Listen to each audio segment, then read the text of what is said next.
नव वर्ष की हार्दिक शुभकामनाएं हमने इसलिए दी क्योंकि जब हम संसार में देखते हैं तो पहले तो 31 दिसंबर बहुत ही हर्षोल्लास के साथ मनाया जाता है, खा पी के मनाया जाता है। ठीक है, यहाँ तक कि इस बार गवर्नमेंट को कर्फ्यू लगाना पड़ा नाइट में।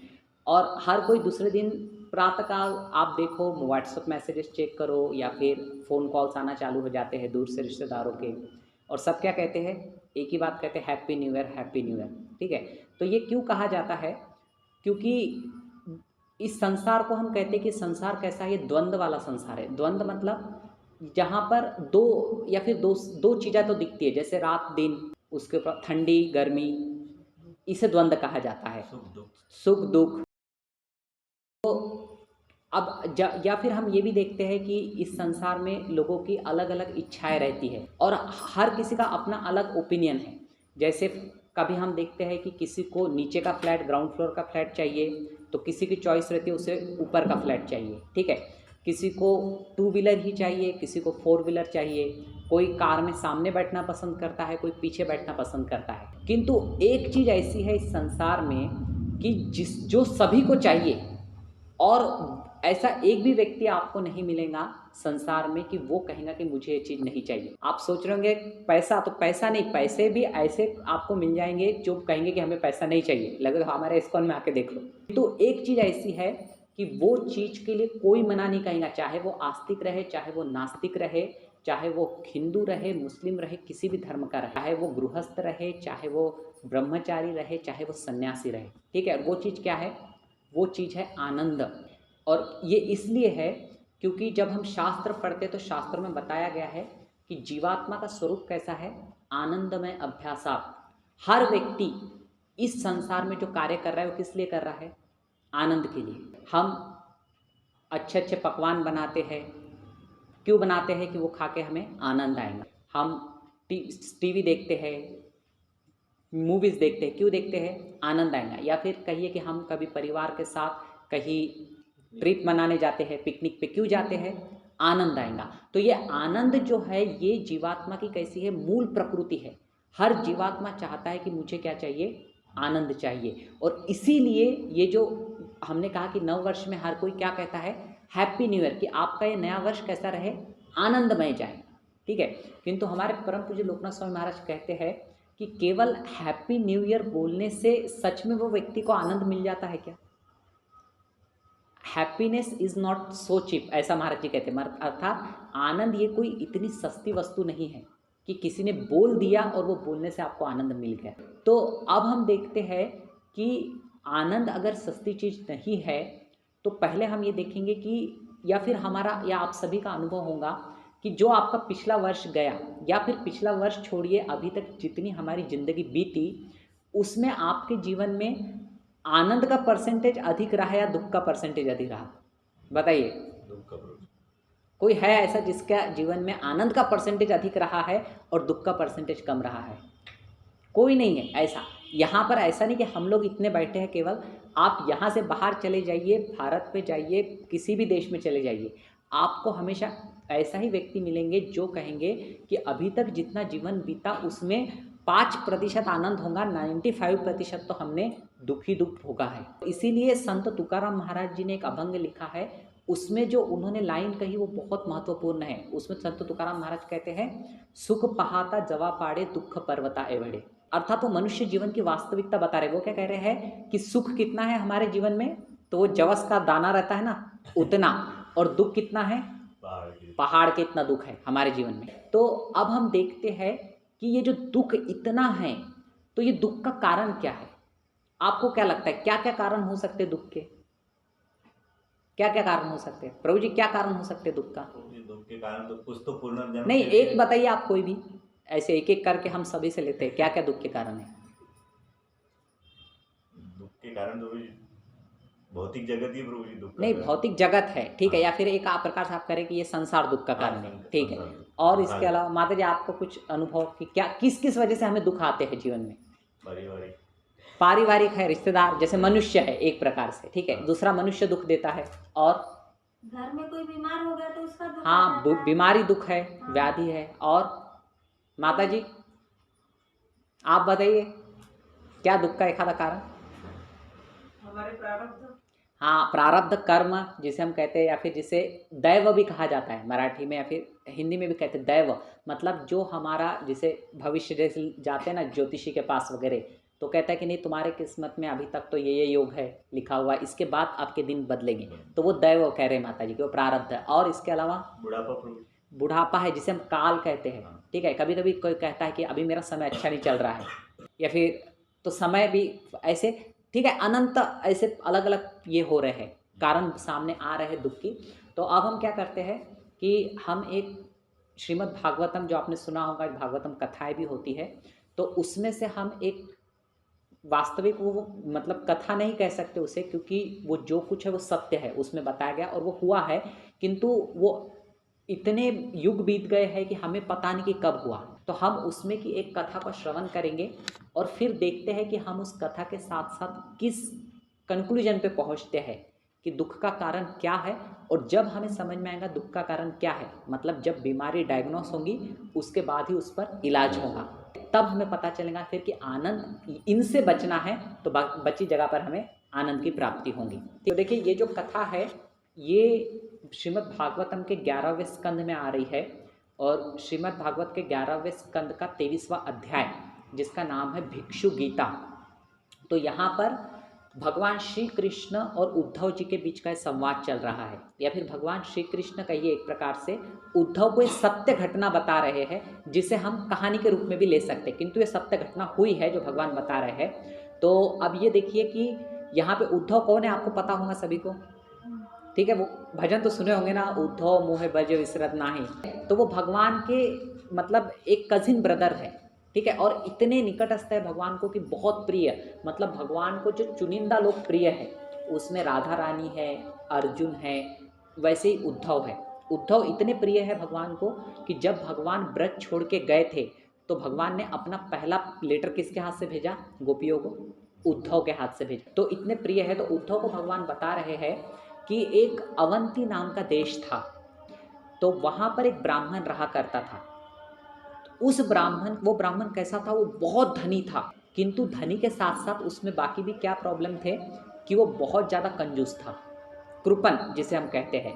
तो अब आपको पता है कि अगर कोई धनी व्यक्ति है और वो कंजूस भी है साथ साथ, तो उसके धन का लाभ किसे मिलेगा, किसे नहीं मिलना, वो एक फूटी कौड़ी नहीं देता है अपने पास की। तो उसका स्वभाव कैसा था कि वो खुद तो खर्चा करता नहीं था और उसके घर के किसी व्यक्ति को भी एक कौड़ी को हाथ लगाने नहीं देता था, पूरा पूरा लॉक में रख के रखा था उसने। तो क्या हुआ धीरे धीरे कि अब जब हम ये वास्तविक जीवन का भी अनुभव है कि समझिए कि एक आधा व्यक्ति बहुत अमीर है, तो सबसे पहले, और वो पैसा वो अपने घर वालों को नहीं दे रहा, तो सबसे पहले उसके दुश्मन कहाँ में तैयार होंगे, घर में। सबसे पहले दुश्मन घर में तैयार होते हैं उसके। इसीलिए शास्त्र में ये भी कहा गया है कि हम कभी कभी कहते हैं कि हमारे सगे संबंधी है, किंतु एक प्रकार से सब क्या है, वो मतलब के ही रहते हैं। जब तक उनका मतलब हो रहा है सिद्ध, तब तक वो आपके निकटस्थ बने हैं, आपके रिश्तेदार बने हैं। और जिस दिन उनके मतलब में कुछ बाधा आ जाती है, उस दिन क्या हो जाता है कि वही आपके सबसे बड़े दुश्मन बन जाते हैं। तो अभी क्या हुआ कि इस अवंती ब्राह्मण के साथ, कि ये अवंती ब्राह्मण पैसा है किंतु ये उन्हें खर्चा नहीं करने दे रहा है, ठीक है। तो क्या हो जाता है कि सबसे पहले वो ही दुश्मन बन गए, उसके घर के, उसके जितने पत्नी, उसके बच्चे, उसके भाई, ये सारे उसके दुश्मन बन गए। और क्या हुआ साथ ही साथ कि ये खर्चा भी नहीं करता है, तो खर्चा नहीं करता है तो फिर आप कौन दुश्मन बनेगा, बाहर वाले दुश्मन बन गए, ठीक है, कि क्योंकि उन्हें भी कुछ मिल नहीं रहा है, ना दोस्तों को कुछ मिल रहा है, ना आसपास वालों को, पड़ोसियों को कुछ मिल रहा है उससे। तो पहले घर के दुश्मन बन गए, फिर बाहर के दुश्मन बन गए। और एक बात ऐसी रहती है कि जो हम धन कमाते हैं, तो धन जो हमें मिल रहा है उसका हमें थोड़ा बहुत धर्म के अनुसार देवताओं के लिए भी खर्च करना चाहिए, ठीक है। जैसे जो यज्ञ होते हैं, तो आपने देखा कि यज्ञ में दान दक्षिणाएं दी जाती है, वो इसलिए दी जाती है ताकि जिन देवताओं के आशीर्वाद से हमारा जीवन यापन हो रहा है, उन देवताओं की संतुष्टि हो। तो यज्ञ आदि में भी वो कुछ देता नहीं था, क्योंकि वो बहुत कंजूस था। तो क्या हुआ कि उस वजह से अब पहले दुश्मन बने घर में, फिर बने बाहर वाले। अब कौन हो गया दुश्मन, और देवता लोग क्रुद्ध हो गए सारे कि हम इसे इतना धन दे रहे हैं किंतु ये किसी यज्ञ में थोड़ा सा पैसा नहीं देता, ये हमारे लिए कभी कुछ नहीं करता। तो क्या हो गया कि वो भी दुश्मन हो गए। अब ऐसा हुआ कि कुछ दिनों बाद इसके घर वालों ने क्या किया कि कुछ बाहर के चोरों की मदद ली और उसके सारे धन को चुरा लिए। तो इस प्रकार वो व्यक्ति का, अवंती ब्राह्मण का क्या हुआ कि जो एक वक्त अत्यंत धनवान हुआ करता था, उसका सारा का सारा धन नष्ट हो गया। किस वजह से नष्ट हुआ? तो देवताओं का प्रकोप हो गया और चोरों ने चोरी कर ली, बचा कुचा घर वाले भी चुरा लिए। और साथ ही साथ कहा जाता है कि जो बाहर के लोग थे तो उसमें किसी ने राजा को कंप्लेंट कर दी, तो राजा के भी सैनिक आए, उन्होंने भी हाथ अपना साफ कर लिया। तो इस प्रकार ऐसी स्थिति आई कि जो एक वक्त माला माल था, आज वो अवंती ब्राह्मण पूरी तरह से कंगाल हो गया।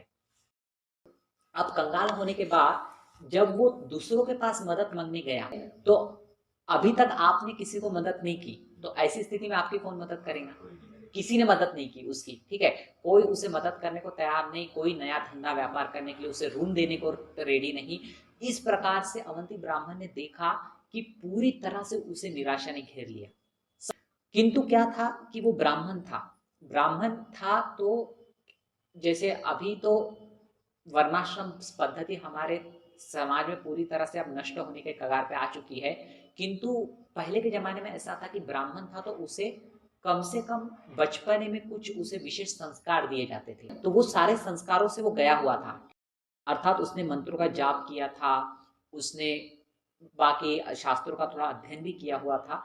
तो धीरे धीरे अब क्या हो रहा है कि वो थोड़ा उदय होना चालू हुआ उसके मन में, जब उसने देखा कि पूरा का पूरा धन मेरा क्षण मात्र में नष्ट हो गया।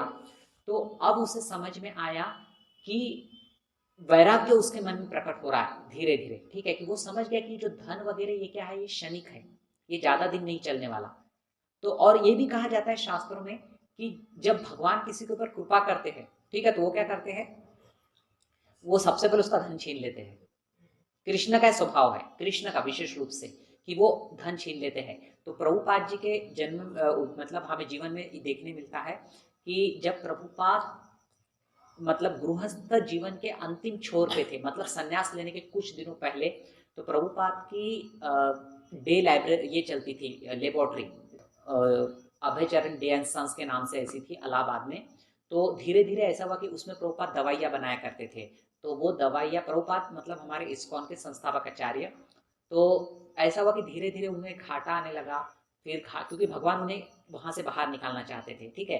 फिर जितनी उनकी लेबोरेटरी थी, तो एक दिन प्रभुपाद झांसी में थे, तो वहाँ पर पत्र आया, और पत्र उनके प्रभुपाद के जो पहले शिष्य थे शास्त्री जी, उन्होंने लिया और वो पत्र पढ़ा, और उन्होंने उसमें पत्र में लिखा था कि प्रभुपाद जो आपके वहाँ पे नौकर रखे थे लेबोरेटरीज में, उन्होंने क्या किया कि जितना लेबोरेटरी का सामान था वो सारा चुरा के भाग गए। तो ये जब उन्होंने सुना, तो किसी भी व्यक्ति को समझिए, आपकी कोई दुकान है और आपको पत्र मिलता है कि आपके दुकान का सामान आपके चोर चुरा के भाग गए, पहले आपकी प्रतिक्रिया क्या रहेंगी? हे भगवान, नहीं मिला था क्या? ठीक, तो किंतु प्रभुपाद हंसने लगे वो सुन के, ठीक है। और क्यों हंसने लगे? क्योंकि फिर प्रभुपाद ने वहाँ पर एक भागवतम का जो श्लोक है वो कहा, उसमें प्रभुपाद कह रहे हैं, यस्याहम अनुगृह्णामि हरिष्ये तद धनम शने ततो धनम त्यजत तस्य स्वजना दुख दुखितम। उसका अर्थ ये होता है कि भगवान कह रहे हैं एक जगह श्रीमद् भागवतम में कि जब कभी मैं किसी के ऊपर कृपा करता हूँ तो मैं क्या करता हूँ, सबसे पहले उसका धन छीन लेता हूँ।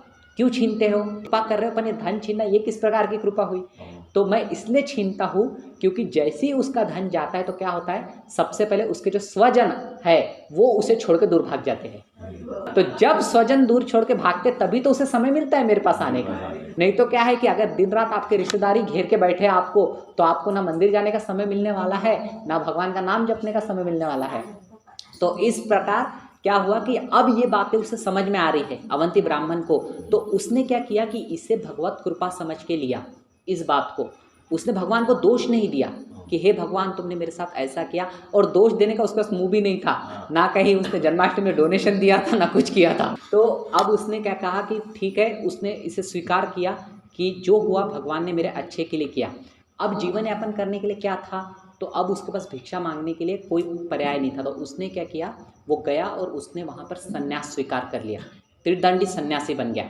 और त्रिदंडी सन्यासी बन के जब वो भिक्षा मांगने के लिए निकला, तो भिक्षा मांगने के लिए निकला तो अब जो लोग बाहर के उसके ऊपर क्रुद्ध थे, उन्होंने क्या कहा कि बोले देखो ये निपट पहले जब धनवान था तब इसने ऐशो आराम की ज़िंदगी जी और अब इसका धन चोरी चला गया, तो ये झूठा सन्यासी बन के हमको ठगने आया है।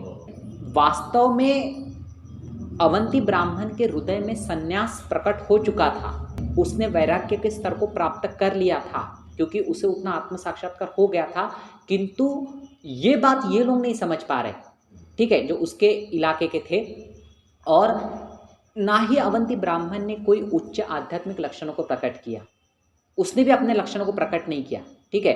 तो क्या होता था कि ये मांगने जाता था तो अब यहाँ से उसे अपमान ही अपमान सहना पड़ रहा है। तो फिर अवंती ब्राह्मण ने क्या कहा कि वो दूर चला गया, ठीक है, इस इलाके में उसका अपमान हो रहा है तो वो दूर चला गया। किंतु उसने एक बात देखी कि उसने जब संन्यास दंड स्वीकार किया तो साथ में उसने मौन व्रत भी स्वीकार कर लिया था, ठीक है। अब वो बोलता नहीं था मुख से। तो जब वो मतलब वो इलाका गया, बाकी दूसरी जगह पे भी जा रहा है, तो क्या हुआ कि उसे बहुत कष्टों का सामना करना पड़ रहा है। कैसे कष्टों का सामना करना पड़ रहा है कि अब वहाँ के जो छोटे बच्चे वगैरह तो वो आते हैं, कोई उसका दंड छीन के ले गया, ठीक है, कोई उसके वस्त्र छीन के ले गया। अब जब कहीं उसे कुछ भिक्षा मिली, वो भिक्षा कहते हैं कि यानी उस भगवान बता रहे हैं कि जब वो भिक्षा पात्र मतलब पत्राली जिसे हम कहते हैं, वो लेके जब नदी के किनारे बैठ के वो प्रसाद ले रहा है, तो कहते हैं कि वहाँ पर बदमाश लोग आते थे और उसके पत्रारी में मूत्र विसर्जन कर देते थे, यहाँ तक स्थिति। और उसे कहते थे बोल तू कहाँ से आया, बोल तू कौन है, क्यों ये झूठे नाटक कर रहा है। तो इन्होंने तो मौन व्रत धारण किया था, ये कुछ बोलते नहीं थे, तो डंडे से मारते थे जोर जोर से। उसके बाद भी देखते थे मुंह नहीं खुल रहा तो रस्सी से बांध देते थे। इस प्रकार नाना इतने हाल किए अवंती ब्राह्मण के, इतने हाल किए उनके, किंतु ये अवंती ब्राह्मण थे तो इन्होंने क्या कहा, ये उस वक्त विचार कर रहे हैं तो या फिर ये एक गीत जो कुछ श्लोक है भागवतम में आए हुए जिसे अवंती ब्राह्मण का गीत कहा जाता है या फिर भिक्षु गीता भी कहते हैं। तो उसमें अवंती ब्राह्मण कहते हैं कि ये जो मुझे कष्ट हो रहा है तो ये कष्टों का कारण कौन है। हम क्या कहेंगे कि जो लोग हैं उन्हें मार रहे हैं, ठीक है, या फिर दैव है जिसने उनका धन नष्ट कर लिया। किंतु अवंती ब्राह्मण वहाँ पर एक बहुत सुंदर उदाहरण देते हैं। वो उदाहरण हम सभी ने जीवन में एक बार अनुभव किया है। वो कौन सा है, कई बार हम जब घाई गड़बड़ में कुछ खाते हैं तो क्या होता है, हमारी जीभ हमारे दांतों के नीचे आती है, कष्ट होता है, सभी ने अनुभव लिया है जीवन में। अब ये बताइए कि उस वक्त जो आपको कष्ट हो रहा है उस कष्ट का कारण कौन है। दांत भी हमारे हैं, जीभ भी हमारी है, ठीक है। तो ये बात वहाँ पर अवंती ब्राह्मण कह रहा है। वो कहता है कि ये जो मुझे कष्ट हो रहे हैं वो सोच रहे हैं, मौन व्रत धारण किया है तो बोल तो नहीं रहे। तो उन्होंने कहा कि ये जो मुझे कष्ट हो रहा है ये कष्ट का कारण मैं स्वयं हूँ, कोई कारण नहीं है। और यह वहाँ पे वो उदाहरण दे रहे हैं कि जब किसी की जीवा उसके दांतों के तले दबाई जाती है तो जीवा भी उसकी है, दांत भी उसके है, तो कष्ट भी उसका है, तो कारण भी वो खुद है, तो उस दुख का कारण वो स्वयं है। तो इस प्रकार क्या हुआ कि आगे अब पूरा समय नहीं है हमें बताने का, किंतु उसके इतने हाल किए, यानी कहा जाता है कि उसको बांध के क्या करते थे कुछ कुछ दुष्ट, भगवान स्वयं बता रहे हैं, तो वाक्य श्रीमद् भागवतम में मिलेगा, उसके ऊपर अपान वायु छोड़ते थे। अपान वायु मतलब पता है, यानी वायु के प्रकार रहते। पान वायु मतलब जो हम मुंह से सामने से श्वास लेते हैं वगैरह, वो हुआ पान वायु, और जो पीछे से वायु छूटता है उसे कहा जाता है अपान वायु। यहाँ तक उसे कष्ट दिया, किंतु उसने क्या किया, उसने अपने मन को स्थिर कर लिया अवंती ब्राह्मण ने, और वो सारे कष्टों को शांत होकर सहन करने लगा। तो एक जगह प्रभुपाद लिखते हैं तात्पर्य में कि ये सबसे अच्छा तरीका है दुष्टों से निपटने का, क्योंकि कैसा है कि दुष्ट जब आपको त्रास दे रहे हैं या आपको कष्ट दे रहे हैं, तो यदि आप उन्हें रिस्पॉन्ड करोगे उनकी दुष्टता बढ़ती है, और यदि आप दुष्ट को आप उसको रिस्पॉन्ड नहीं करोगे तो क्या होता है कि कुछ दिनों में वो खुद आपको छोड़ के चला जाता है। तो ये प्रभुपाद कहते हैं कि ये तरीका उन्होंने अपनाया अवंती ब्राह्मण ने। तो इस प्रकार उन्होंने अपने मन को स्थिर किया। तो ये जो मन को स्थिर किया, और देखिए उनकी जिह्वा पे पूर्ण नियंत्रण है, मुख से कुछ बोल नहीं रहे, लगे तो बोलने के लिए उन्हें मारा जा रहा है, मन में क्रोध नहीं आ रहा है। तो यहाँ पर भक्ति रस हमारे रूप गोस्वामी कहते हैं उपदेशामृत में एक श्लोक आता है, उसमें वो कहते हैं वाचो वेगम मनसा क्रोध वेगम जिह्वा वेगम उदरोपस्थ वेगम एतान वेगान यो विषेत धीर सर्वाम अपीमां पृथ्वीमं सशिष्यात्। अर्थात जो व्यक्ति जिसने क्या किया, अपने जिह्वा के ऊपर पूर्ण नियंत्रण है, उसके उपरांत जिह्वा वेगम, उदर पेट के ऊपर पूरा नियंत्रण है, ऐसा नहीं कि अभी भूख लगी अभी चाहिए।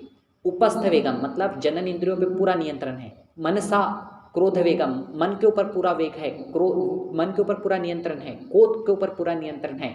तो इस प्रकार जिसका पूरा अपने ऊपर नियंत्रण है, सर्वाम अपीमां पृथ्वीमं शिष्यात्, तो वो व्यक्ति समझ जाना कि गुरु पद को प्राप्त हो गया, अब वो सारे पृथ्वी में अपने शिष्य बनाने के योग्य है। तो ये स्थिति अवंती ब्राह्मण की आ गई थी। तो फिर अवंती ब्राह्मण ने क्या किया कि अपने मन को शांत किया, स्थिर किया और उस मन को भगवान के चरणों में लगाया और पूरी तरह भगवान को शरण ग्रहण की। तो भगवान फिर वहाँ पे कृष्ण कहते हैं कि इस तरह उसने भगवान को प्राप्त किया। मतलब पूरा तो एकदम अत्यंत विस्तार से नहीं बताया गया वो 23वें श्लोक में, किंतु भगवान यहाँ तक बताते हैं और फिर कहते हैं कि इस तरह अपने मन पे। तो अवंती ब्राह्मण किस नतीजे पे पहुँचे? अवंती ब्राह्मण इस नतीजे पे पहुँचे कि हमारे दुख का कारण ना तो कोई दूसरा व्यक्ति अर्थात मनुष्य है, ना ही कोई काल है, ना ही कोई दैव है, ठीक है। हमारे दुख का कारण है हमारा मन।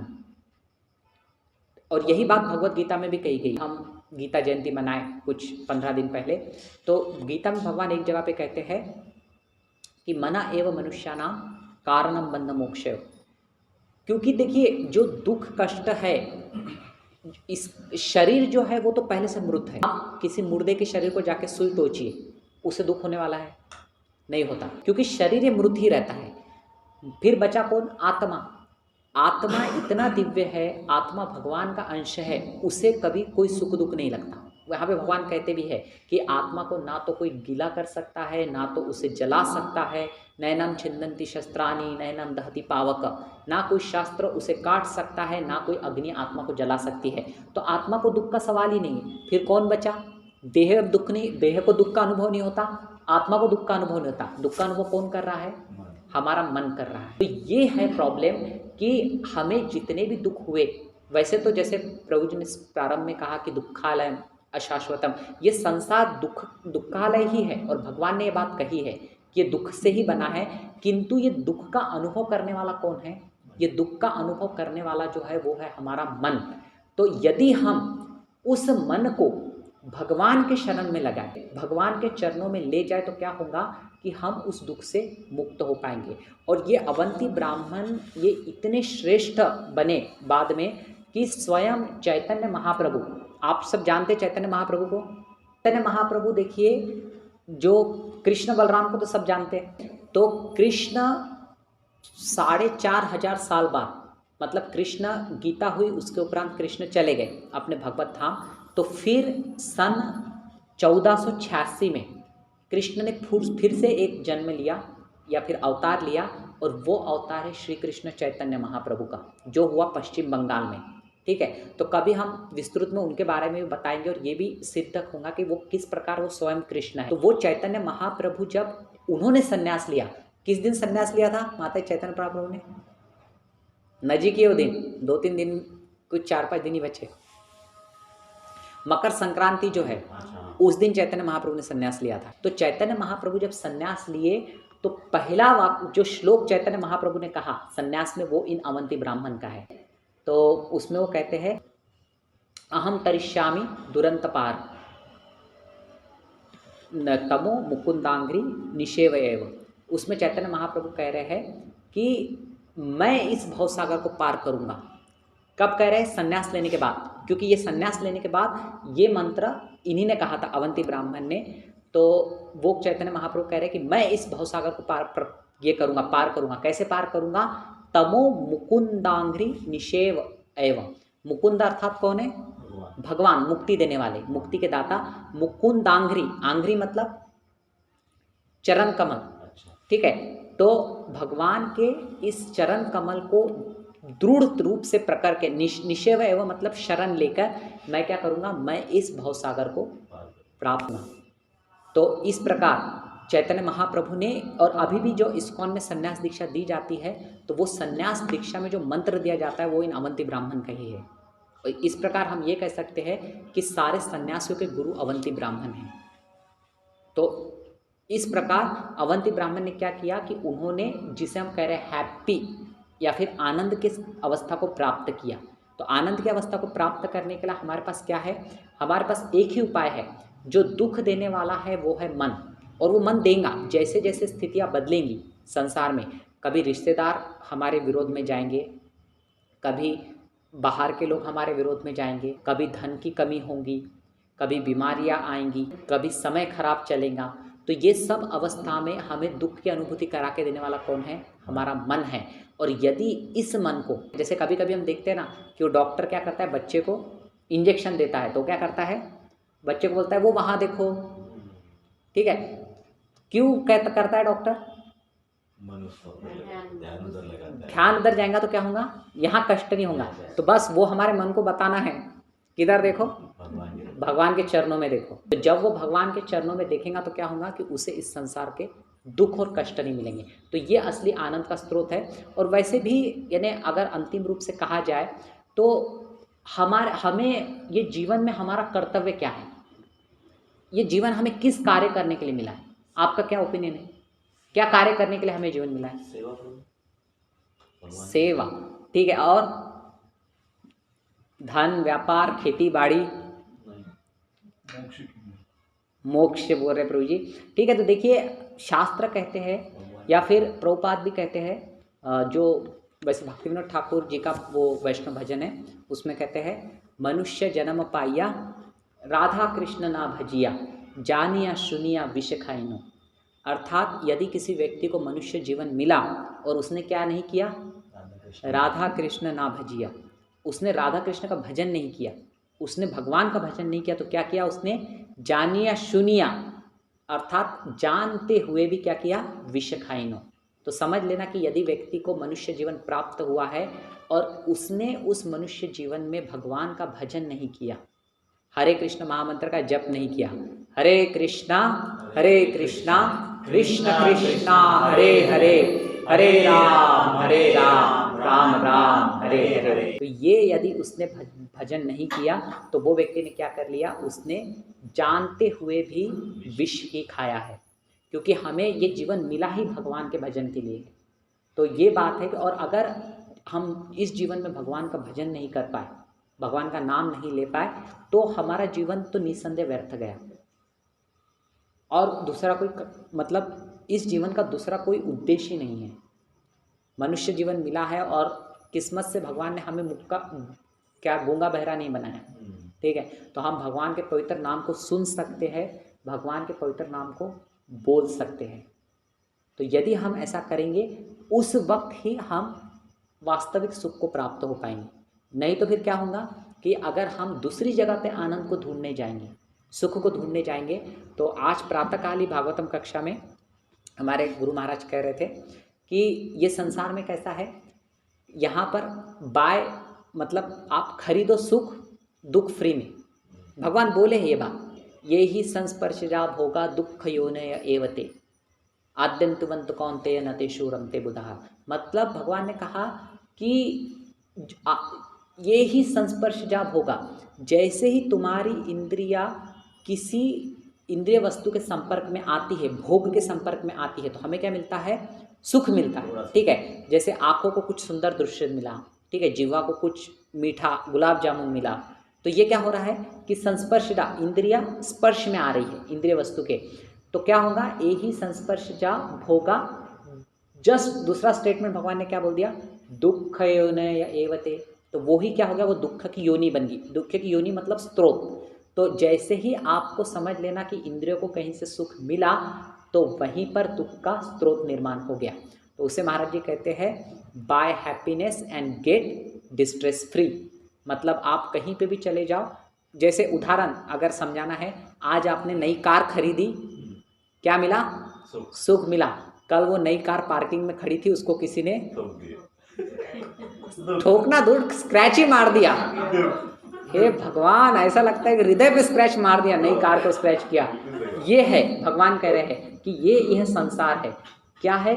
सुख के पीछे दौड़ोगे, दुख फ्री में आएगा, और आएगा ही, नो चॉइस। वो ऐसा है कि आप दुकानदार को बोलेंगे नहीं फ्री का नहीं चाहिए, तो भी दुकानदार बोलेगा लेना ही पड़ेगा, नहीं बोल सकते। तो इसलिए सबसे एक जो आसान तरीका हमारे आचार्यगण शास्त्र बताते हैं कि सुखी होना है तो क्या करो, सुखी होने की इच्छा मत रखो, या फिर सुखी होने का प्रयास मत करो अपने हाथों से। प्रयास करना है तो क्या करो, भगवत चिंतन का प्रयास करो, भगवान के भजन का प्रयास करो। आप भगवान के भजन का प्रयास करो, वो ऑटोमेटिक बाकी सारी चीज़ें आ जाएंगी। बस एक काम करो, भगवान की शरण लो, भगवान का भजन करो, बाकी सब अपने आप आएगा। वो छोड़ के अगर बाकी सारी चीज़ें करोगे, हाथ में कुछ नहीं आएगा। ठीक है, तो यही अवंती ब्राह्मण के हमें, तो यहाँ पे बहुत शिक्षाएं दे रहे अवंती ब्राह्मण। पहले तो हमें शिक्षा उन्होंने क्या दी? पहली शिक्षा मिली कि जो कृपण का धन है वो कैसा है, वो सदैव दुख का कारण है। कैसे दुख का कारण है? क्योंकि पहले तो लॉकर में रखा है तो चिंता सताते रहती है, कोई चुरा तो नहीं लेगा, कोई चुरा तो नहीं लेगा, कोई चुरा तो नहीं लेगा। और ये मतलब जब तक वो धन है तब तक भी दुख का कारण है, और जब चला जाएगा मतलब एक तो धन जाएगा या फिर व्यक्ति जाएगा, तो नरक का टिकट फिक्स है। तो ये है कि पहली शिक्षा वो दे रहे हैं कि जो कृपण व्यक्ति का धन है वो इस लोक में और परलोक में दोनों जगह दुख का कारण है। पहली शिक्षा ये। और दूसरी शिक्षा जो उन्होंने दी वो ये है कि जब भी हमारे जीवन में दुख आ रहा है तो हमें उसके लिए भगवान को दोषी नहीं ठहराना है। हमारे दुख का कारण हम स्वयं हैं या फिर मन है हमारा। ठीक है, हम स्वयं भी नहीं है, मन है हमारे दुख का कारण। और उस कंडीशन में अब इस दुख से छुटकारा पाने का रास्ता क्या है? तमो मुकुंदांग्री निषेव एव। ठीक है, तो इस प्रकार हमें प्रयत्न करना चाहिए कि हम भगवान के श्री चरणों की शरण लें, जिससे सच में हमारा आने वाला ईयर कैसा होगा, वो सच में हैप्पी न्यू ईयर बन पाएगा। तो इसी का समय हमारा हो गया है। आखिरी 4-5 मिनट हमने रखे हैं कि अगर कोई प्रश्न उत्तर है तो उसके लिए, वरना आप सभी वैसे सब विद्वान व्यक्ति है। मैं सब पूछा भाई, सुख के पीछे तो भाई ये वास्तु है ना, जो वस्तु के पीछे तो इंसान भाग ही रहा है प्रभु जी, तो फिर उससे कैसा है ना वो होगा कि भाई कोई ना कोई चीज, आज ये मोबाइल है तो कल दूसरा लेने की इच्छा है, फिर कल तीसरा आएगा, तो ये कैसा है प्रभु जी? फिर ये कैसा है प्रभु जी कि हमें उसको ही तो नियंत्रण में लाना है। हमने क्या बोला? वाचो वेग, जिह्वा वेग, उदरोपस्थ वेग। ये सारे वेग हैं, इच्छाएं हैं मन की, ये चाहिए वो चाहिए वो चाहिए। तो आप ये देखो कि उससे पहले अपने तराजू पे तोलो बुद्धि के कि सच में अभी मेरा मोबाइल काम कर रहा है ना? ऐसा तो है नहीं कि मोबाइल बंद पड़ गया तो मैं क्यों नया मोबाइल लूँ। ये समझने की कोशिश, मतलब जिसे हम कहते हैं कि अपनी आवश्यकताओं को कम करो। अनावश्यक जो ये संसार में यही हुआ है, क्या किया है? अनावश्यक चीज़ों को बढ़ा दिया है बहुत। और जैसे आप देखो कि ये बड़े बड़े अभी क्रिसमस आया, क्रिसमस क्या कहते हैं, सेल 30% ऑफ, 40% ऑफ। वो क्यों ये लालच देते हैं पता है? वो इसलिए लालच देते हैं कि ताकि आप जो खर्चा नहीं करने वाले वो भी कर दो। कि देखो 100 की चीज़ 70 में मिल रही है, वो लालच रहती है कि आओ। नहीं भी यानी वैसे देखा जाए ना तो व्यक्ति को आवश्यकता नहीं रहती, उसकी आवश्यकता नहीं रहती है तभी तो ये छूट दे रहे हैं। ठीक है, आपने कभी देखा कि गेहूं के ऊपर छूट? गेहूं के ऊपर में नहीं, पेट्रोल के ऊपर छूट? नहीं, क्योंकि वो आवश्यकता है उसकी। जिन चीज़ों की आवश्यकता नहीं है उन्हीं के ऊपर छूट दी जाती है। तो ये हमें समझना है कि हमें वही तो है कि वो जो हमारी मन की इच्छाएं है। तो ये बताया गया कि अवंती ब्राह्मण ने क्या किया? अपने मन को स्थिर किया, मन को नियंत्रित किया। तो मन को नियंत्रित करना है और मन को स्थिर करने का तो ये भी एक बहुत बढ़िया, आपको पता है भगवद गीता में अर्जुन कहते हैं कि ये मन को नियंत्रित करना बहुत मुश्किल है। हवा को नियंत्रित कर, हवा को नियंत्रित कर सकता हूँ मैं, किंतु मन को नहीं। ठीक है, भगवान फिर क्या बोले अर्जुन को? भगवान बोले अभ्यास योगेन कौन्तेय वैराग्य न। तो वैराग्य और अभ्यास से आप क्या कर सकते हो? अभ्यास, कोशिश करो, उससे मन नियंत्रित होगा। ठीक है, तो ये है कि वो मन को नियंत्रित करना है, उसे नियंत्रित कर लो तो सारे, मतलब वही इंजेक्शन का जो उदाहरण दिया है उसको भगवान के चरणों में लगाओ। और किसी का कोई प्रश्न?